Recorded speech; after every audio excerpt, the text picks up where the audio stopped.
flooding on the Mississippi. That mighty river is still rising tonight. It's expected to crest overnight in Memphis, where President Obama has declared a major disaster as residents abandon homes. So why is the river running so high?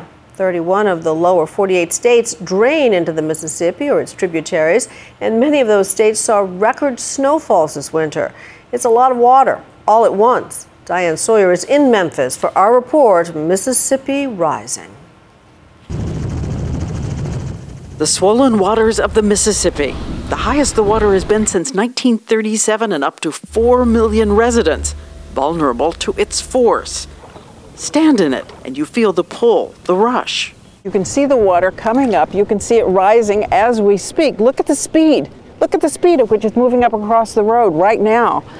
And you can already see what it's done behind me to the restaurant, the bar there. Heaven knows what those houses were over on the other side. The best way to travel the flood zone is by boat. We got a tour in an amphibious, all-terrain vehicle, a kind of tank that transforms into a boat the minute it hits a few feet of water.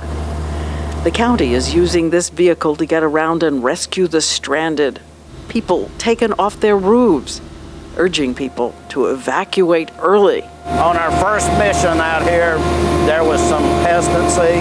On our second mission, there was no hesitancy. But for so many neighborhoods, already too late. You see only rooftops, an intersection normally filled with cars, and the street sign, Lynn Manor, looking up at us with an eerie welcome. Our public safety messages are difficult in a flood.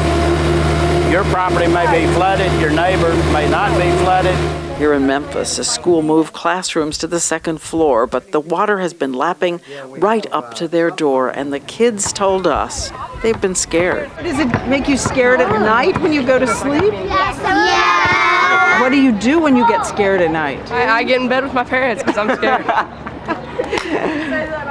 I want to say I am proud of you. We're saying that on nationwide TV. In fact, these kids helped their parents use sandbags to build a 3-foot wall in just 3 hours. Still, they lost their gardens out back, their shed, and their little amphitheater. I talked to Colonel Vernie Reichling, in charge of the Army Corps of Engineers, responsible for making sure these levees hold. What's the immensity of the force coming at them? As we're sitting here looking at the Mississippi, in 1 second we're seeing approximately 2 million cubic feet per second go through the Mississippi right now. And if I took just 1 second of flow, that would fill a football field 44 feet high. Colonel Reichling has 150 inspectors moving up and down the river, testing the levees 24 hours a day. You've got potentially, 8 states affected before this is over? It is a huge monumental flood. We're living historic times at this point. One big concern, the water that seeps under the levee. You can see how it bubbles up the sand, undermining the foundation. But the levees have withstood seasonal flooding for 70 years, though they've never been tested like this before.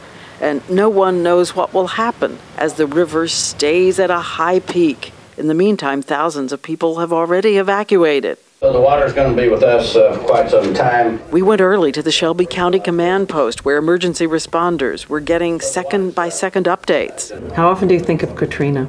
How often do you think of New Orleans and those levees straining under the Mississippi?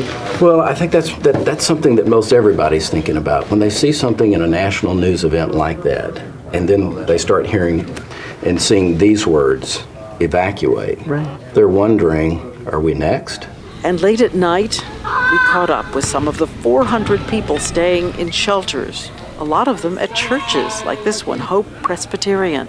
The last time we've been in the house, the water inside the mobile home, the water is about that deep inside. We sure wish you well. And for those who try to remain in their homes, even if the water doesn't come, other things might. There are electrical currents, there is sewage in the water, and there's the wildlife. One sighting of an alligator in another part. Also told the water moccasins are everywhere. They too are seeking safety, clinging to the trees, and of course, anyone who comes back home is in danger from walking into a vat of snakes. And it won't be over for at least 10 more days of worry and wonder about the floods and about what's underneath. For Nightline, I'm Diane Sawyer in Memphis, Tennessee.